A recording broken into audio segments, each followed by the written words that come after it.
Je dois vous parler aujourd'hui du génocide qui se déroule sous nos yeux à Gaza et de la manière dont il met à nu le racisme toujours présent et implacable dans la société occidentale. Un racisme que je n'avais pas perçu jusqu'à il y a environ un an, du moins pas à cette échelle, mais qui est maintenant si évident et flagrant qu'il doit être souligné. Je dois juste insister sur le fait qu'après un an de cette offensive de la violence la plus horrible, mortelle et psychologique, contre Gaza, une prison à ciel ouvert, un ghetto dans lequel les gens sont incarcérés et incinérés quotidiennement, ce sujet est tellement perturbant émotionnellement. Il est si profondément blessant parce que les images que nous voyons chaque jour sont horribles. Elles nous sont apportées par les journalistes les plus courageux qui sont encore vivants et travaillent à Gaza, comme Saleh Al-Jafraoui, qui il y a une semaine ou 10 jours nous a apporté ces images, nous a montré ces photos de personnes brûlant vives dans des tentes d'hôpital avec des perfusions encore attachées à leurs bras. Ce sont des images horrifiques.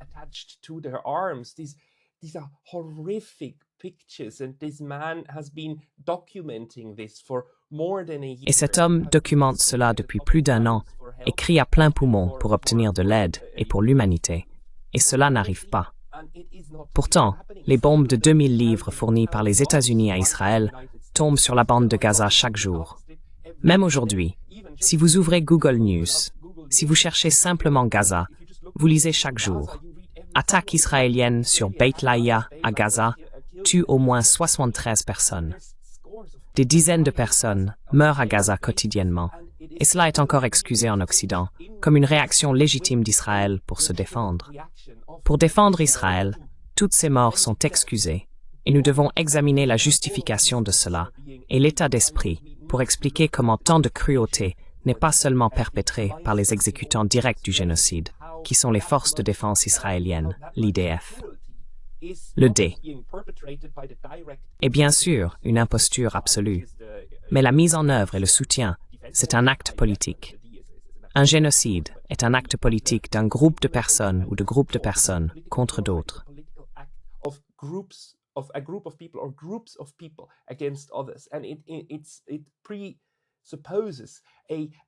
Et cela présuppose une asymétrie très importante en termes de force, de pouvoir, et pas seulement de pouvoir militaire, mais aussi de pouvoir narratif, pour encadrer une situation qui permet ensuite aux auteurs de génocide de victimiser, tuer, violer et mener à bien le génocide tout en se sentant moralement supérieurs.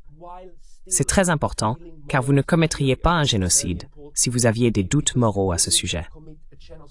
Le niveau d'atrocité et le niveau de mortalité à ce stade sont si élevés que j'ai besoin d'une explication sur la façon dont de grands groupes en Europe et en Amérique du Nord ne voient toujours pas au-delà de cela. Et il y a des groupes qui le font. Les manifestations étudiantes que nous avons vues ont essayé de s'exprimer à ce sujet et ont été réprimées.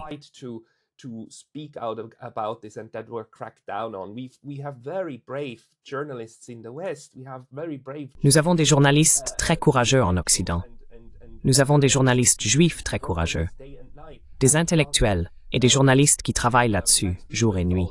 Aaron Maté, Max Blumenthal, le père d'Aaron Maté, Gabor Maté, qui en parle tout le temps. Nous avons beaucoup de personnes qui ne sont pas d'accord avec cela. Mais nous avons un groupe trop important qui est encore d'accord, même face au rapport officiel de The Lancet. The Lancet est probablement la revue médicale académique la plus importante au monde, qui a écrit en juillet, il y a environ 3 mois, sur le nombre de morts à Gaza et ce que nous devrions.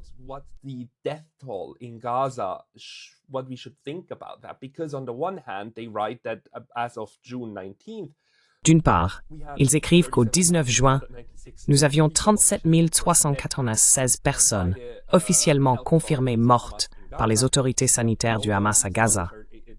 Et bien que ces chiffres soient contestés par les Israéliens, c'est le nombre qui a été plus ou moins officiellement reconnu par les États-Unis et la communauté internationale, y compris l'ONU et l'OMS, comme un chiffre fiable.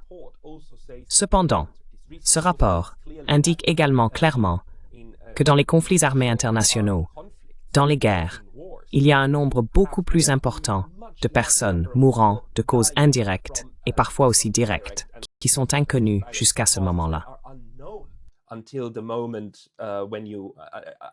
that moment.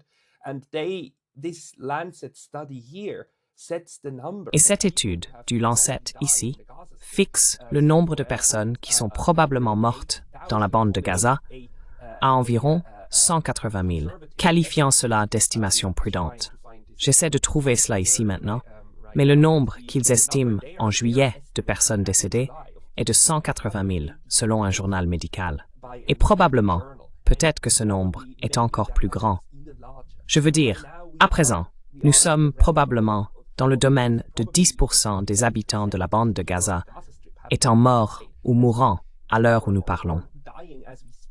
Et juste pour vous rappeler, la bande de Gaza est une petite parcelle de terre et elle est hermétiquement fermée. Il n'y a pas de sortie de la bande de Gaza. Les personnes qui sont ici sont piégées et elles ont fait des allers-retours du nord au sud et ont été massacrées.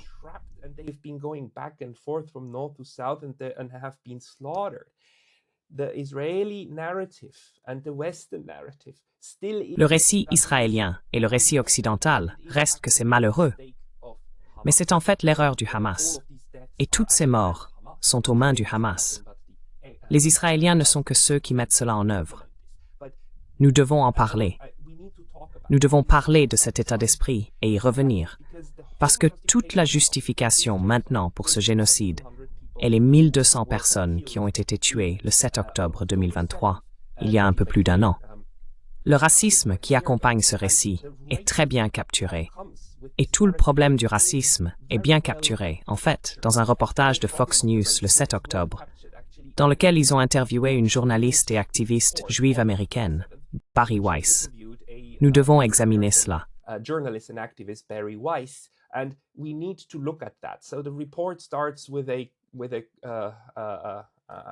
Le rapport commence par un montage de différentes scènes du 7 octobre, se concentrant sur la souffrance horrible, la souffrance très réelle des personnes qui ont été attaquées et sont mortes ce jour-là. Le rapport, bien sûr, omet qu'un bon nombre de ces personnes sont également mortes en raison de la tentative d'Israël de tirer sur tout ce qui bougeait dans ces zones. Il omet également que sur ces 2200 personnes, au moins 350 étaient en réalité des soldats actifs de l'IDF et non des civils. Néanmoins, les personnes qui sont mortes le 7 octobre sont aussi des victimes, n'est-ce pas? Mais se concentrer uniquement sur cela fait déjà partie du racisme qui transparaît. Je vais vous le faire écouter maintenant, et nous devons parler du cadrage appliqué par le présentateur et Bari Weiss sur ce sujet.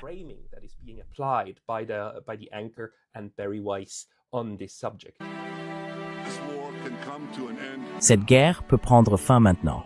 Tout ce qui doit se passer, c'est que le Hamas se rende, dépose les armes et libère tous les otages.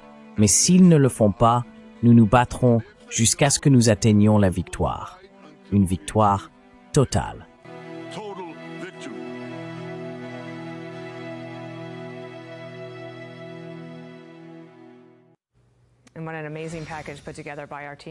Quel incroyable reportage réalisé par notre équipe ici à America's News, et nous les en remercions. Accueillons Bari Weiss. Elle est la rédactrice en chef de The Free Press.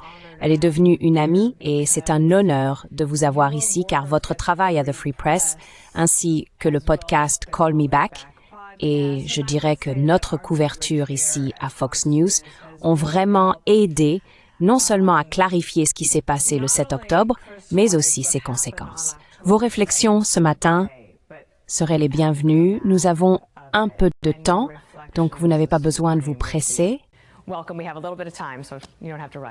Eh bien, Dana, tout d'abord, merci pour tout ce que vous avez fait. Et arrêtons-nous ici un instant pour réaliser qu'il s'agit de deux femmes à la télévision, du même côté de leur spectre d'opinion sur ce qui s'est passé.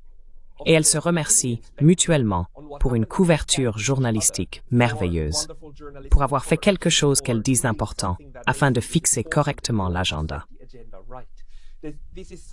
Il ne leur vient même pas à l'esprit que cela montre à quel point cette fabrication de récits est liée aux médias grand public populaires. en particulier les médias conservateurs aux États-Unis dans ce cas. Je veux dire, elles se remercient mutuellement. Et elles pensent que cela n'est pas révélateur de la façon dont elles manipulent un récit, n'est-ce pas? Et maintenant, continuons et analysons ce que cela signifie pour ces deux personnes blanches aux États-Unis de parler de ce qui s'est passé en Asie de l'Ouest, au Moyen-Orient, et comment elles encadrent la situation au Moyen-Orient.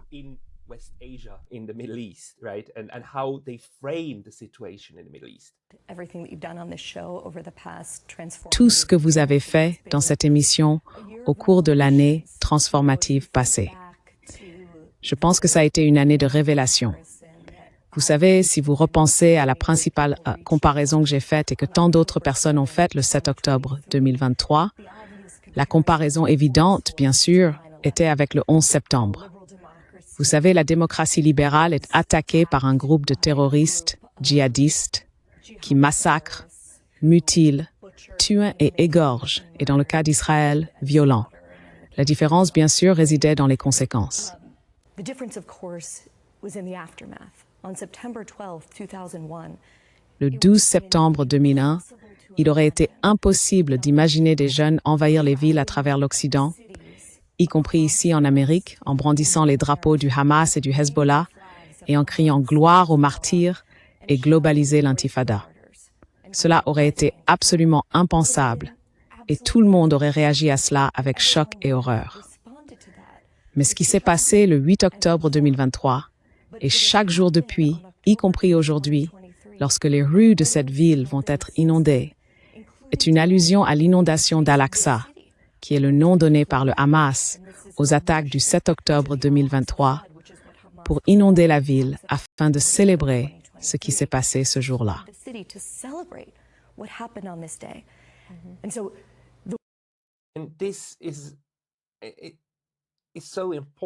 Et c'est tellement important que tout le cadrage de la situation, bien sûr, ne commence pas seulement le 7 octobre, car cela omet tout ce qui s'est passé jusqu'au 6 octobre, n'est-ce pas? Vous commencez avec le 7 octobre, vous vous concentrez sur cet événement, et vous créez un lien avec le 11 septembre, qui était la raison principale des États-Unis pour mettre le feu au Moyen-Orient, pour envahir l'Afghanistan, pour envahir l'Irak, pour envahir des parties de la Syrie, pour bombarder la Libye et tuer Muammar Kadhafi et détruire le tissu social de la Libye. Tout cela a été justifié par le 11 septembre. Et le 11 septembre a été utilisé encore et encore pour soutenir que cette intervention étrangère est légitime parce que vous avez été attaqué.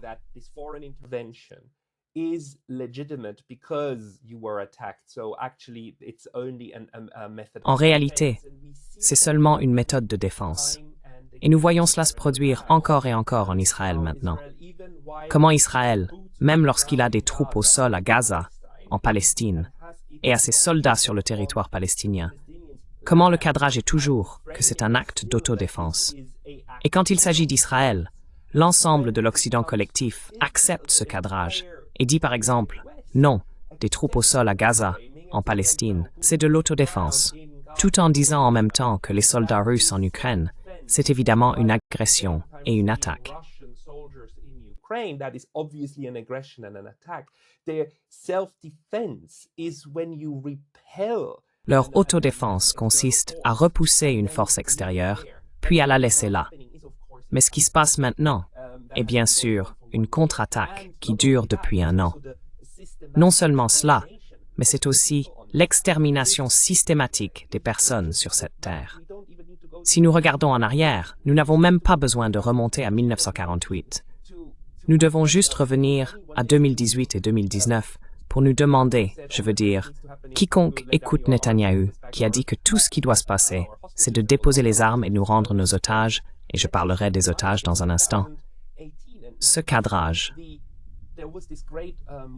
Gardons à l'esprit qu'en 2018 et 2019, il y a eu cette grande marche du retour qui a eu lieu dans Gaza occupé, et beaucoup de gens ont effectivement marché vers la clôture et protesté, principalement de manière non violente de leur côté de la clôture.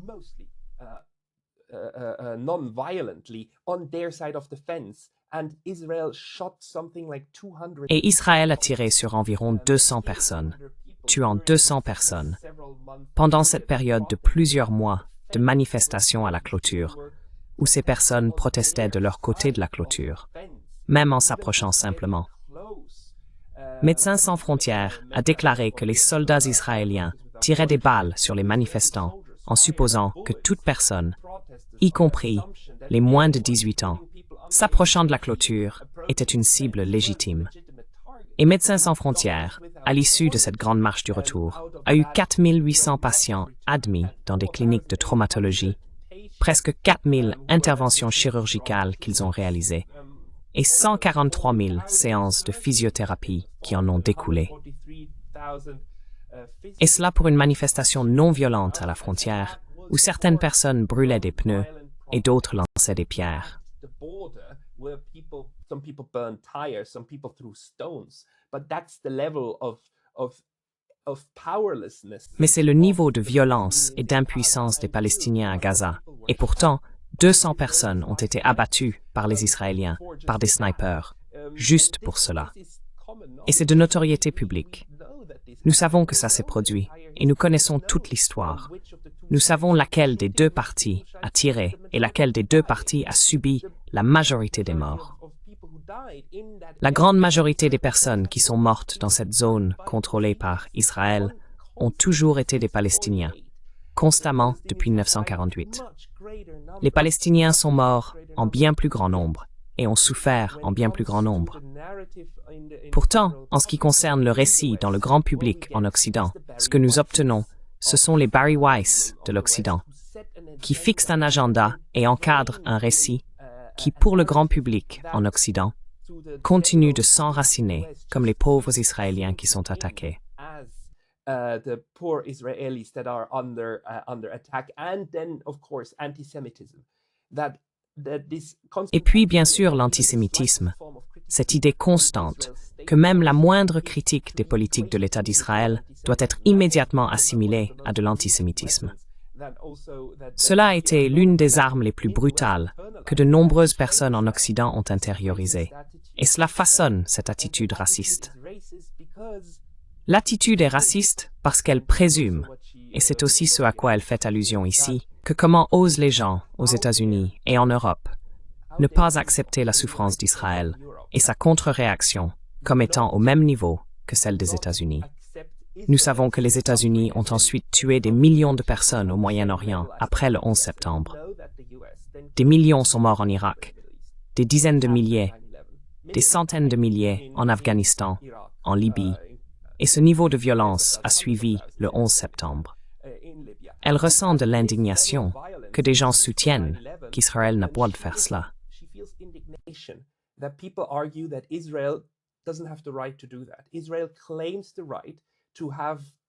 Israël revendique le droit de causer le même nombre de morts et de dévaster le Moyen-Orient, comme l'ont fait les États-Unis.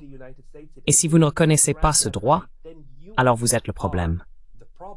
Il est fascinant que le discours porte sur l'égalité des Blancs, l'égalité dans le droit de tuer.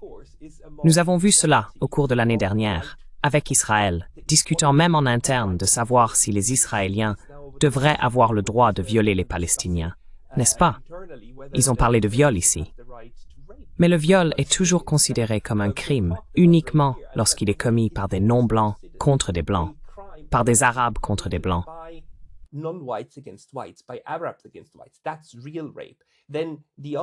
C'est un vrai viol. Ensuite, l'autre type, dans l'autre sens, n'est plus perçu comme un vrai crime. De la même manière, beaucoup de commentateurs occidentaux, en ce moment, ne mettent pas la souffrance et la mort de 180 000 personnes, ou 40 000 officiellement, probablement plus de 180 000, au même niveau que les 1200 Israéliens qui ont été tués le 7 octobre. Ils ne considèrent pas cela comme équivalent. Regardons un peu plus Barry Weiss, juste pour entrer dans cet état d'esprit. Ensuite, nous concluons avec des réflexions sur la façon dont ce racisme fonctionne encore.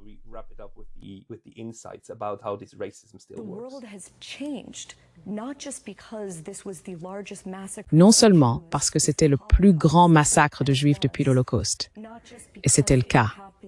Non seulement parce que cela s'est produit à l'intérieur de la nation souveraine d'Israël, et a rendu les Israéliens vulnérables d'une manière qu'ils pensaient impossible depuis la création de l'État d'Israël en 1948. Mais cela a transformé, je pense, l'Occident. Parce que ce que nous avons vu, c'est que nous vivons parmi des gens, certains de nos voisins, certains de nos professeurs d'université, certains de nos étudiants diplômés, certains producteurs de Broadway. Je regardais à nouveau certaines vidéos. Ils sont sortis et ont arraché des affiches de ces personnes innocentes, des affiches de bébés et d'enfants et de femmes, dont certains sont encore détenus par le Hamas. Some of whom are still being held by Hamas. You would never imagine someone tearing down a poster. Vous n'imagineriez jamais quelqu'un déchirer une affiche d'un chat perdu ou d'un chien perdu. Et pourtant, ils étaient là, déchirant des affiches d'êtres humains. Alors que je suis assis ici, je n'arrive pas à croire qu'une année s'est écoulée. D'une certaine manière, cela a vraiment ressemblé à une longue journée parce que nous vivons dans les conséquences de cela. Il est impossible d'offrir une élégie pour quelque chose qui est encore en cours. Mais alors que je suis assis ici à vous parler, je pense bien sûr aux victimes que vous venez de montrer à l'écran, je pense aux otages qui sont encore retenus là-bas, mais je pense aussi à la guerre pour la civilisation, car je pense que ce n'est ni plus ni moins que cela.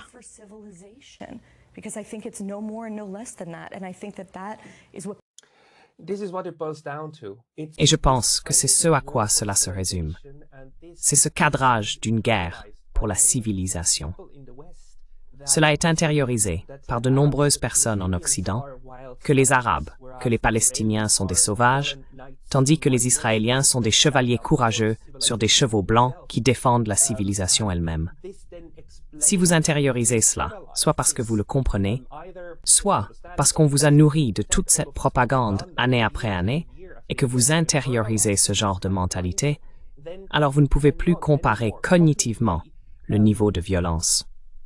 La propagande a également trouvé des moyens de s'assurer que vous ne puissiez pas établir d'équivalence entre les deux camps.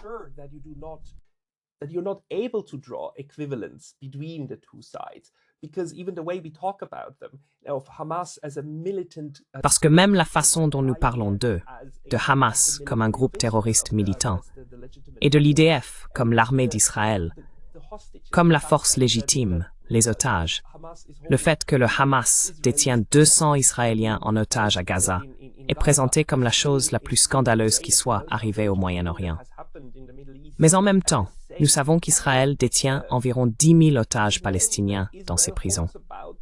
L'organisation, le Centre d'information israélien pour les droits de l'homme, B'Tselem, fait un travail formidable en capturant tout cela. Donc encore une fois, même à l'intérieur d'Israël, vous avez des gens qui comprennent que c'est mal, mais ils sont une minorité.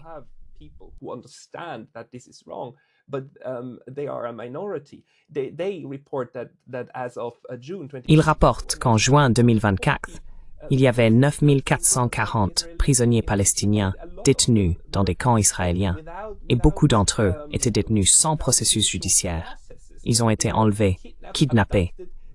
Nous avons des rapports, même dans The Guardian, sur des abus systématiques et des tortures, et des personnes mourant en captivité israélienne sans voir un juge.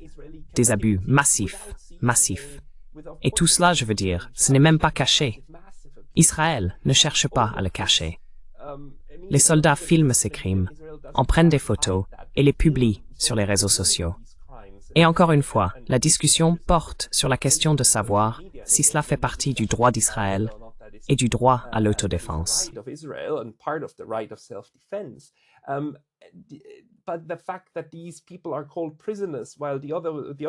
Mais le fait que ces personnes soient appelées prisonniers, tandis que l'autre groupe est appelé otage, rend impossible toute comparaison, bien que ce soit évidemment exactement la même chose.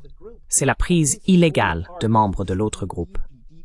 Et tout cela fait partie de cette mentalité et de ce cadre profondément enraciné en Occident pour comprendre le conflit et ensuite donner carte blanche aux Israéliens pour mettre en œuvre ce génocide, qui a évidemment pour but de vider Gaza et dans 10 ans, d'avoir des colonies israéliennes là-bas et de belles stations balnéaires gérées par les Israéliens à Gaza. C'est absolument clair. It is utterly clear, but this framing that is. Mais ce cadrage qui est appliqué est ce qui crée ce racisme. Même si vous avez les chiffres 1 200 et 42 000 ou 180 000, beaucoup de gens en Occident ne les équivaudront pas.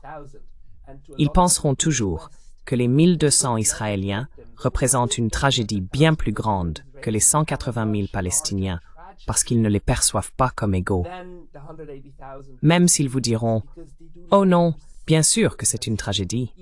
Il y aura un mais. » Et le mais expliquera pourquoi ce n'est pas Israël qui est responsable de leur mort. Pourquoi c'est le Hamas? Pourquoi ce sont les Palestiniens eux-mêmes? Pourquoi sous chaque école, chaque mosquée, chaque hôpital, le Hamas avait des bunkers et était sur le point de faire exploser Israël?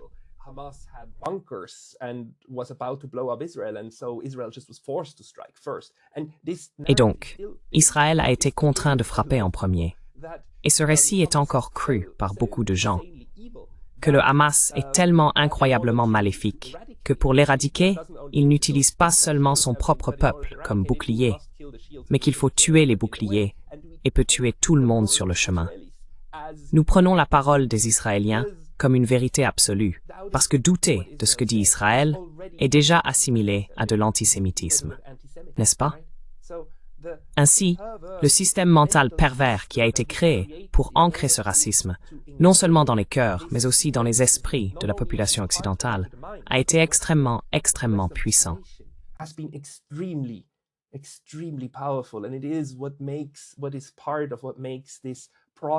Et cela fait partie de ce qui rend ce processus d'extermination, d'Holocauste, contre les Palestiniens possible.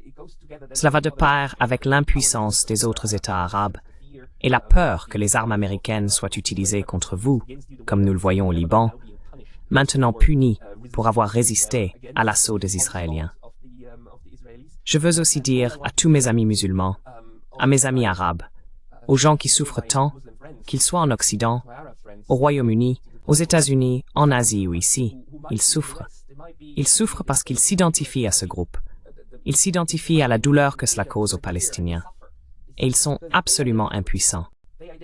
Et cela les rend en colère.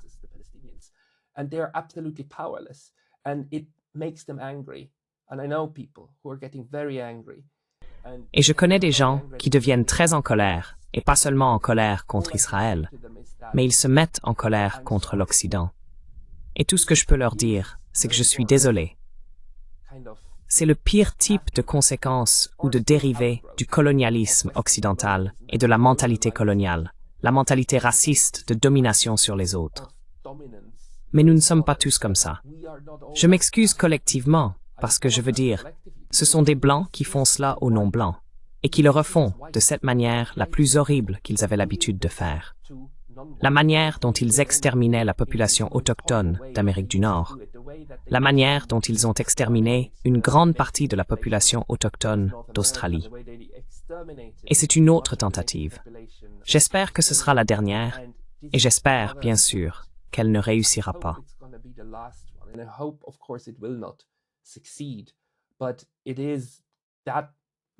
Mais c'est cet état d'esprit et cette psychologie qui influencent le groupe.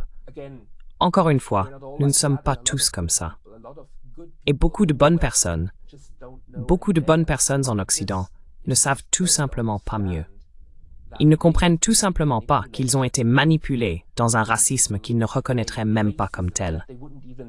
Pourtant, c'est un racisme sociétal, même de la part de personnes qui elles-mêmes participeraient à toutes sortes de protestations pour la diversité, l'équité et l'inclusion, et tous les mots qui sonnent bien. Mais quand il s'agit d'un véritable génocide, alors ils ne reconnaissent pas le racisme auquel ils participent lorsqu'ils se concentrent sur la souffrance d'un seul groupe et non sur la souffrance de l'autre. Lorsque le nombre 1000 à 100 leur semble plus grand que 180 000 de l'autre côté, lorsqu'ils refusent d'y croire.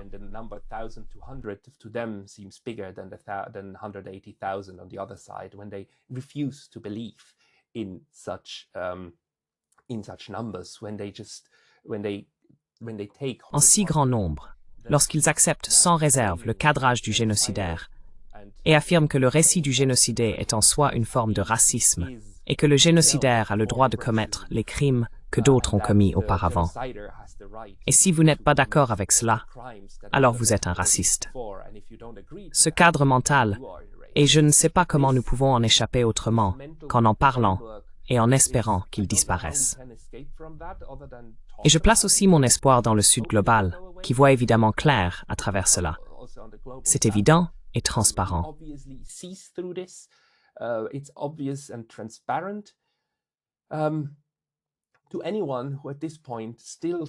À quiconque écoute cela à ce stade et pense encore que ce dont je parle est absurde et que cela n'a rien à voir avec le racisme, je vous demande de faire l'expérience de pensée suivante. Imaginez que le monde soit à 180 degrés à l'envers. Imaginez que le 7 octobre, ce soit des militants israéliens qui aient franchi la barrière et tué 1200 Palestiniens. Et en retour, depuis 1 an maintenant, les forces d'autodéfense palestiniennes ont hermétiquement scellé les terres israéliennes et mené une campagne de bombardement incessante. Et à ce jour, 180 000 Juifs en Israël étaient morts. Imaginez une seconde que ce soit 180 000 Israéliens morts.